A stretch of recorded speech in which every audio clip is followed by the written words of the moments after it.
Dr. Babasaheb Ambedkar Open University.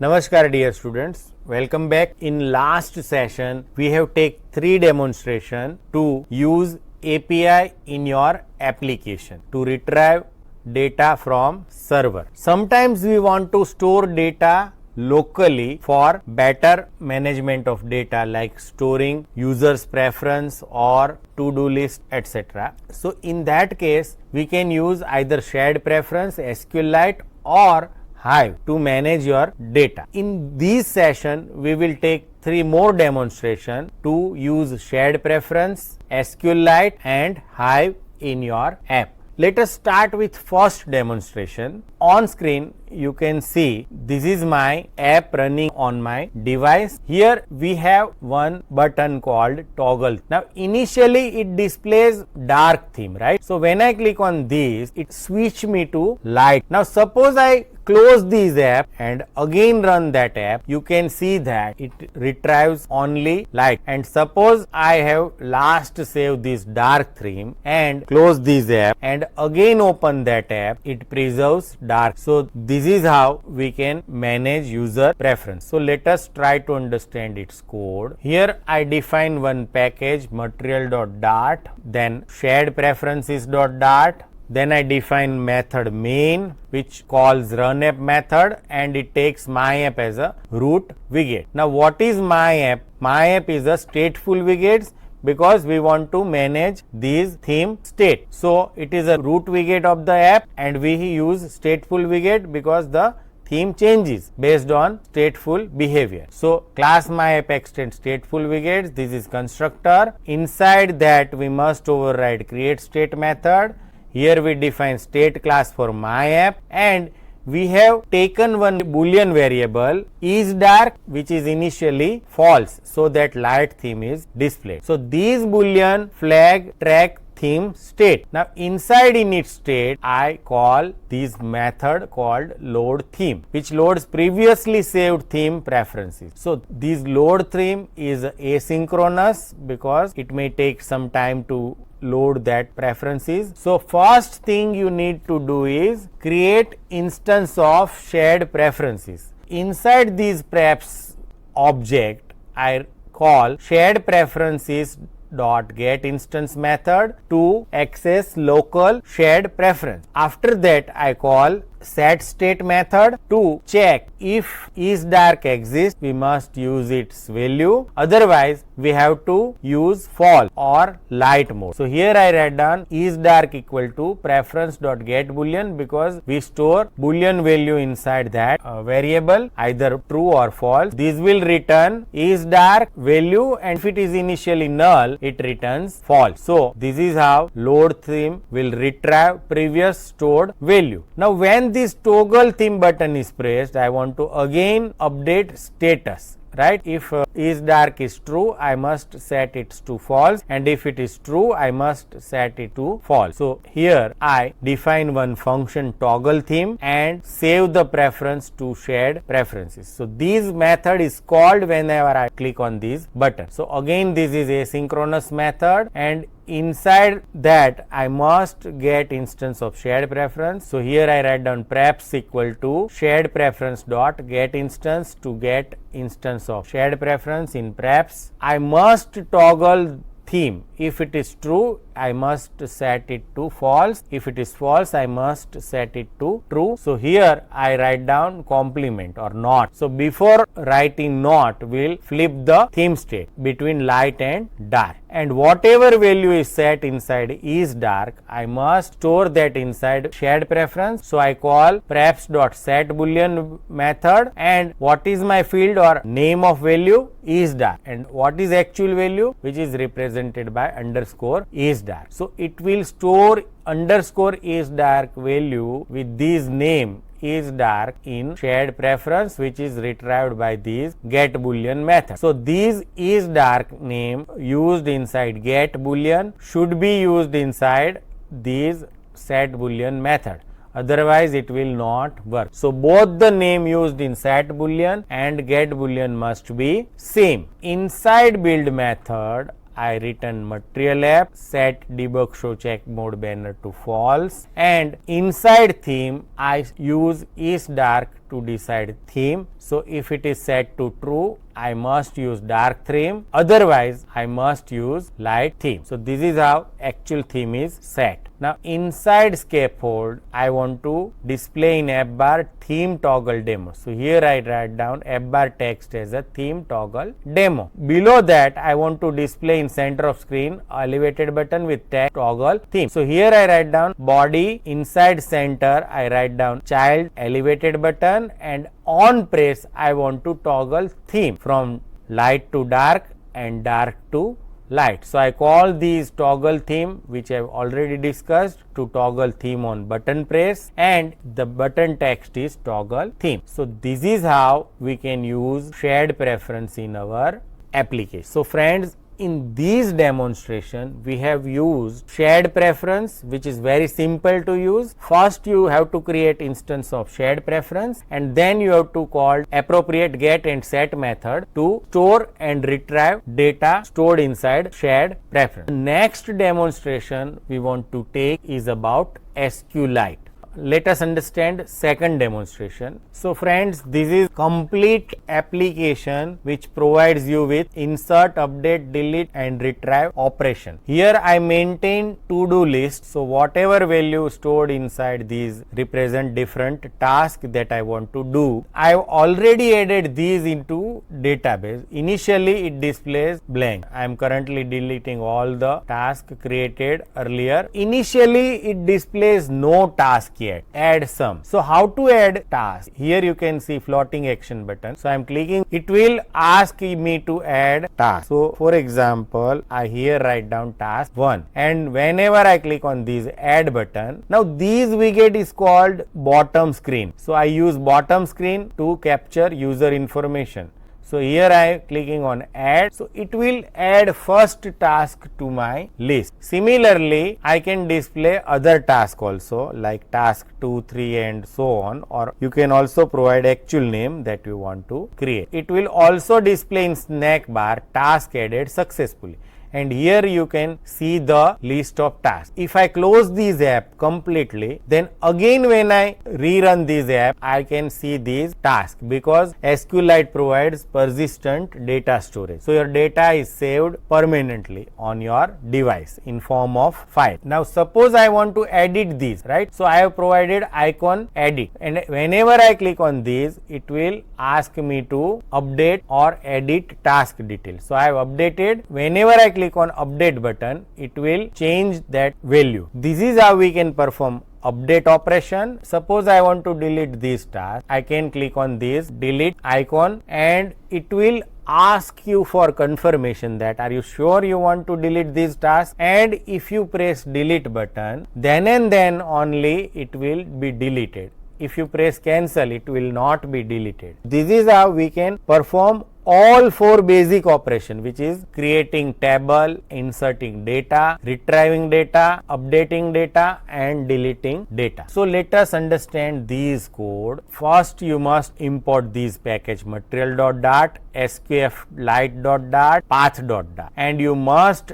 add dependency in pubspecs.yml file. Now this is my main method which calls runapp method, which takes my app as a root widget. My app is a stateless widgets with constructor, and we override build method. Here we return material app, set debug show check mode banner to false, we set title, and we set home screen, which is to do screen. So whatever you have seen here is a to do screen. So let us understand to do screen. So to do screen is a stateful widget, because we want to maintain update, delete, insert or retrieve state, right? It is a stateful widget, and here I override create state method, and here I define state class which contains database logic and user interface. Here I declare one database object with name underscore database. So it represents SQLite database instance. Here we have defined one list which has a collection of map object which is of type string. So here I define one list of type map with name underscore task which is initially empty. So this is a local list of tasks, right? Now inside init state, which is a lifecycle method, I have called underscore init database. It initializes the database when app starts. So let us understand database operation one by one. So how init database works? So it is a asynchronous method of type future. Why? Because first time I have to create table if it is not exist, right? So here I write down underscore database equal to open database. That means I want to open database. So here I write down joint, then get database path, and then I write down file in which my data will be stored. So these get database path will return path which is generally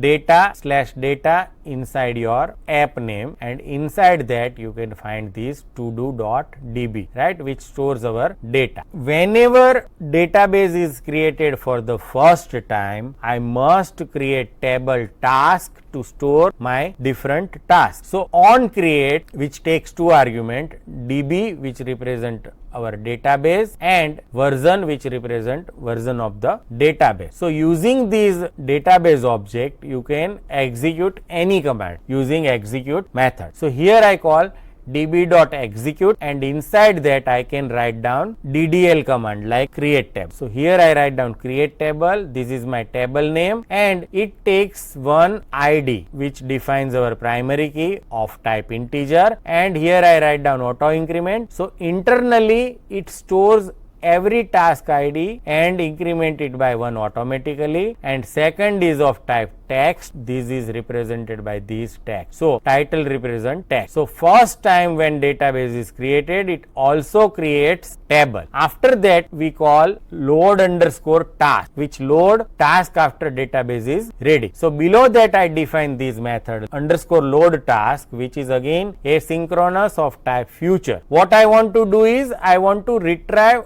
any previous task created by user and stored inside database. So here I have called database.query method. To create table we have used execute method. To retrieve we must use query method. So here I write down underscore database.query, and inside that I must provide name of table which is task. So it is equivalent to select star from tasks. So whatever result written by this query is stored inside data. To display that data in our user interface, we call set state method to update user interface, and inside tasks, which is a list, we specify data. How to add new tasks? So for that we define one method add task which stores data into database. So it takes only one argument because we have only two fields, id which is auto increment and second is a title. So here we take one argument title which is need to store inside data table. So this is asynchronous method, and here we call insert method, and first argument is a table in which we want to insert data, and then we have to specify all the field with value into curly bracket separated by comma. So here we have only one field, so here I write down field name, and then after colon I have to provide its value which is title. Then since data is added into database, we must update our user interface. So we call load task method to reload list. Similarly, we have defined update task to update any existing task. It takes two argument id and new title. So here we call database.update method, table we want to update is task, and field we want to update it is title, and after colon we have to specify new value. So it will update old value with this new title. Now we don't want to update all the records, so we must provide where condition. So here I write down where ID is equal to question mark. So what is question mark? Whatever ID we have supplied in argument must be updated. So here I write down where args ID. So that ID comes from these arguments. Similarly, we can call database.delete method. So here I define one method delete task which deletes specific ID from the list. So it is again asynchronous method of type future. Inside that I must call database.delete method. The first argument is table from where we want to delete data. Second is a where condition. So our where condition is ID is equal to whatever ID provided by user. So third is a argument to our where condition. So where argument takes value ID, right? And then again we call load task to display updated list. Now whenever you click on this add button, it displays one interface or widget which is known as a bottom sheet because it is displayed in bottom where you can create your interface. So here I want to create add task bottom sheet, right? So here I define show bottom sheet to add task. This is my text editing control to retrieve this data entered by user. So its name is add controller which refers to text editing controller. Now inside that I must call show model bottom sheet method constructor. So this is my show model bottom sheet method which takes context as argument, is controlled true to expand when keyboard shows because when you type something it moves upward, right? So that's why we must write down these lines. Is scroll controlled true so that it will automatically move upward when keyboard shows, and its shape is rounded rectangle border that you can see here. Its border is a round and its radius 16. If you increase 16, then roundness increase. And inside builder, I return safe area so that you can see it above this navigation button. So that's why I use safe area to ensure visibility above navigation bar. And inside child, I set margin, and then at bottom I call media query.off context.viewInsets.bottom plus 16 so that it will leave that space. Now inside child I want to display these text add task and then this text field and two button. So inside child I set main axis size, so string to fit the content, and my cross axis alignment is set to cross axis alignment dot start to immediately start objects in bottom screen. Inside children, first I specify text which is add task that you can see here, and its text style is set to display in a large size and bold. After that I leave space using size box of 10 pixels, and then I define this text field as usual with controller decoration, and it is a outline input border type text field. After that I leave space, and after that I define this row, and inside right align I want to display these two buttons. Inside row I set main axis alignment as a main axis alignment dot end so that all the buttons are arranged starting from end. Inside children I display one text button with text cancel, and whenever it is pressed I want to just close this screen. So I use navigator.pop method to go back to previous screen that we have already learned. And whenever this add button is pressed, what I want to do is I write down if add controller dot text dot is not empty. That means if only user have entered something inside these, we must display that task added successfully. For example, here I write down task 3 and click on add. I can see task added successfully. So here if that text is not empty, we must display in a snack bar that task added successfully, and we must call navigator.pop method to close that screen once that task is added. So this will call add task method which add controller.text to our database. This will close that add screen, and inside scaffold I will display task added successfully, and its button text is add that you can see here. Now similarly we define edit task bottom sheet. So here I call underscore show edit bottom sheet. It takes two argument id and string which is need to be updated. So inside these I define one, because whenever this button is pressed I must display one text field with old value.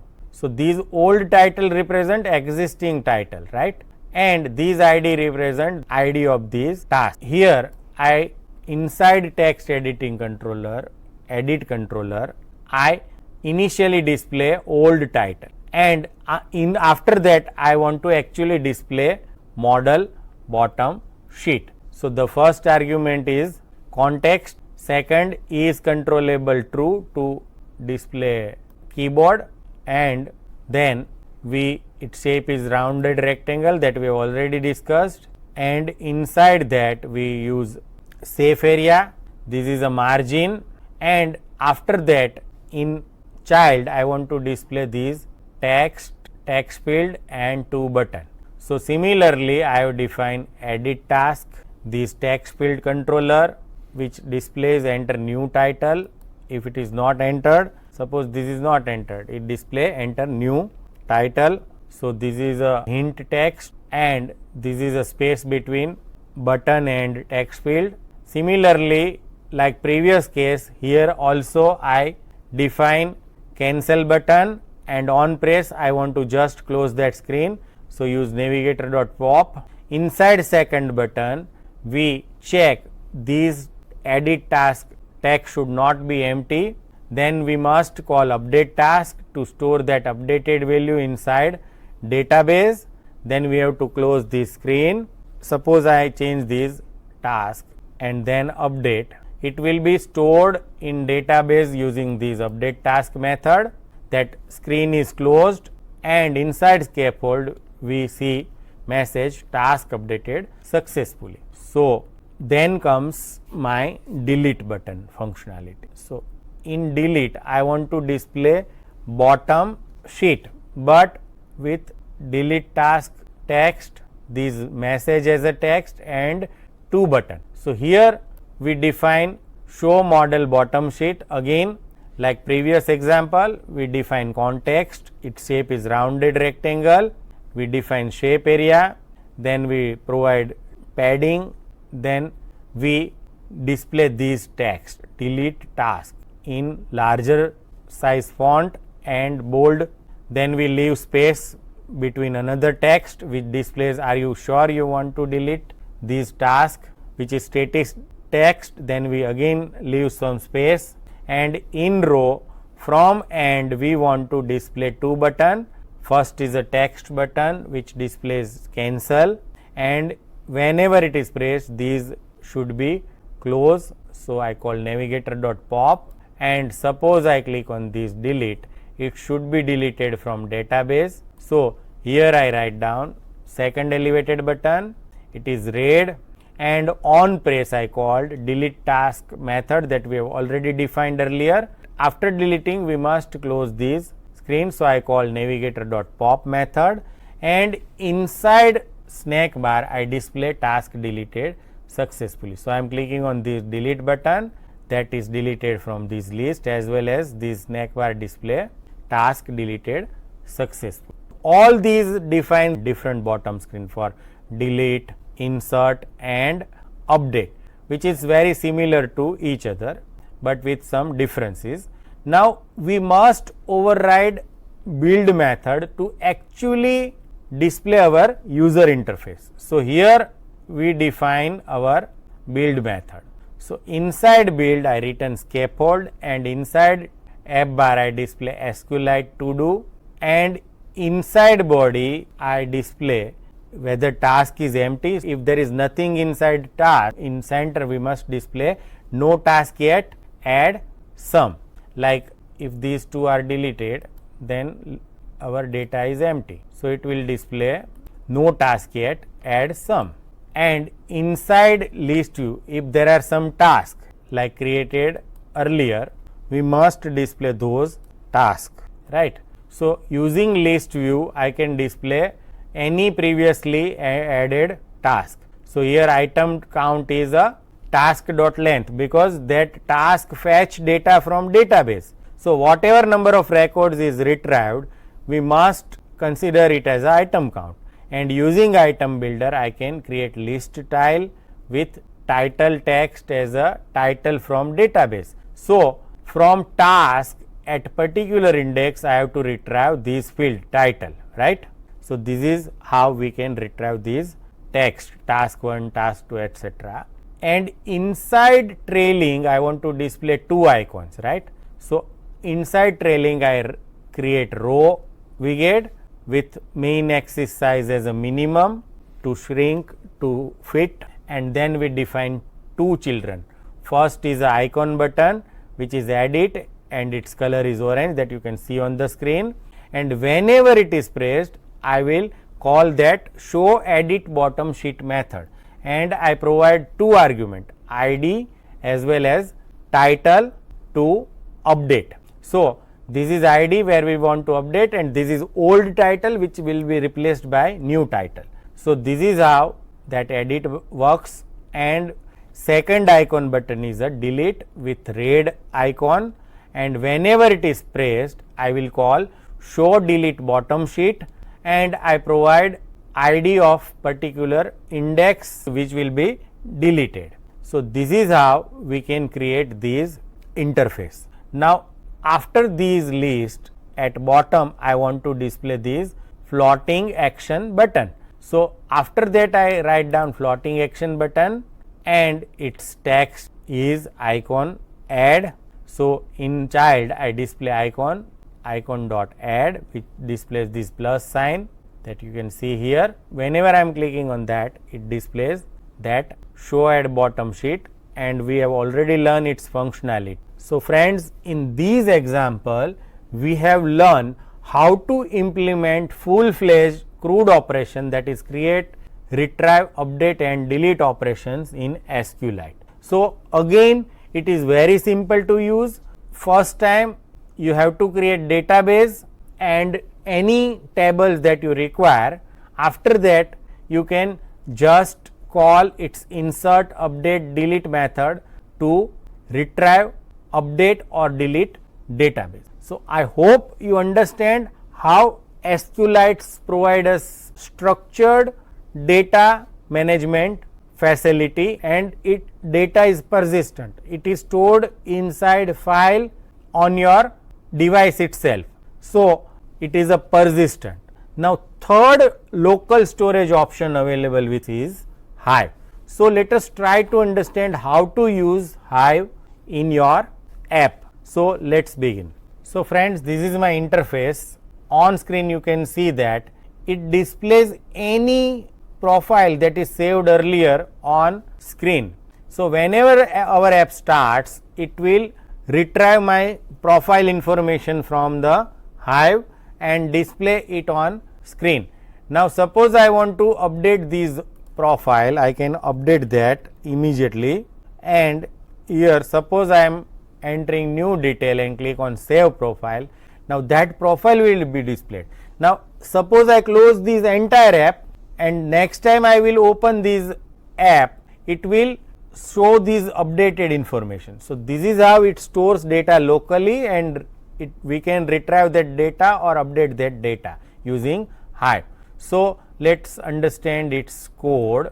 So friends, we must import package material.dart and hive_flutter.dart, and you must mention its dependency in pubspecs.yml file that we have already discussed. This is my main method which is asynchronous because I have initialized everything inside this main method. So first statement we write down is widgets flutter binding dot ensure initialized. So it ensures that plugins bindings are initialized before run app, and after that we must initialize Hive for Flutter. So we call this await method hive.initFlutter which initialize or sets up local storage directory.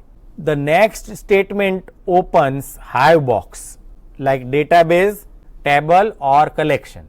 Now profile box will store our user profile data. So this is the name of our box in which our data will be stored. So after init Flutter, we must call open box method and we must specify name of box. After that we can run our app. Because these methods are await, we must define main as a asynchronous, remember. And after that I start the app. After doing initial setup, I will start the app using run app. So my app is my root widget which extends stateless widgets. I define its constructor and then we override build method.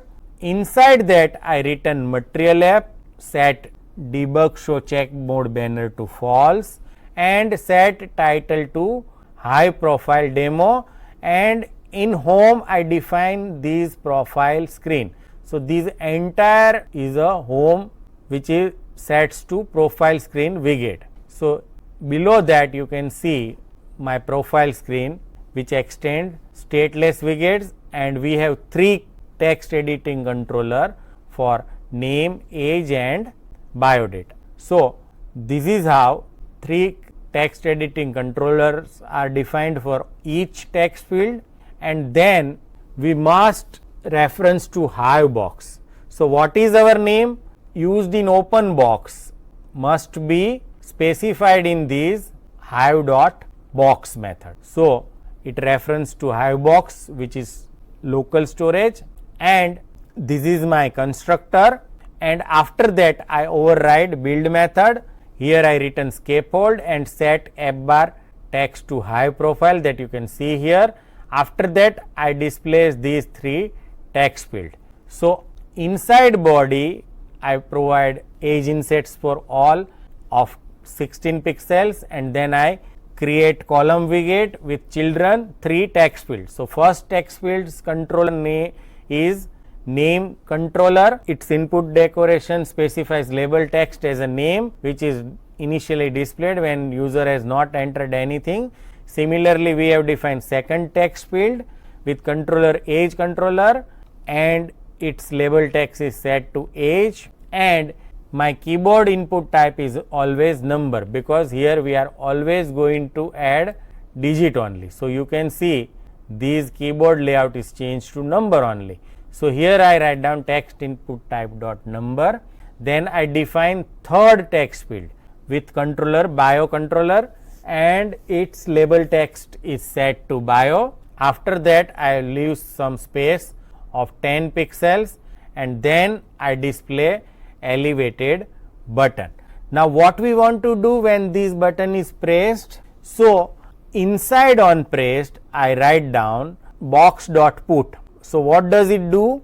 It creates one field of type name and store these value inside that name, and all these 3 value name, age and bio are stored inside these file profile box. So inside profile box it will write down 3 values name, age and bio with appropriate values, and for that we have to use box dot put method. Now this box refers to our profile box.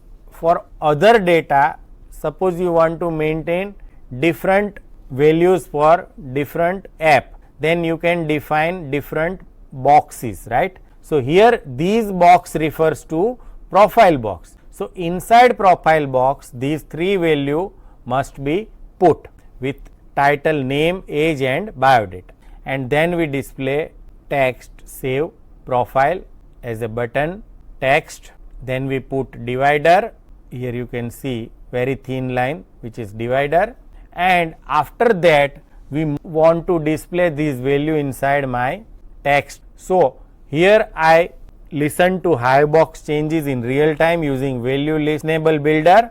So this value listenable builder will be notified whenever that box is changed. So here I write down value listenable is box dot listenable. That means when that box is changed, it must be informed to this value listenable builder. So inside that I create builder and return text with 3 values. The first is a static text name colon, and then I want to get value which is stored using these name. So, I write down box.get, the first is a field name. So, it is a name, then its default value is blank. So, suppose you have not created any value, it will be displayed blank for the first time. Similarly, we retrieve age and bio using box.get method, and these names should be matched with put method that you have used here. So, these field name must be similar in put and get. So, this is how our Hives works. It is very easy. You just need to initialize before running app. So, these few lines you have to write down before run app method is called. So, friends, in these demonstrations we have learned how to use shared preferences, how to use SQLite, and how to use Hive to store data locally on your phone. So, I hope you enjoy this demonstration. I request you to create all 6 demonstration yourself so that you can have clear cut idea about how it works. Try to run this demonstration inside your real device. Thank you for watching. Thanks and happy learning.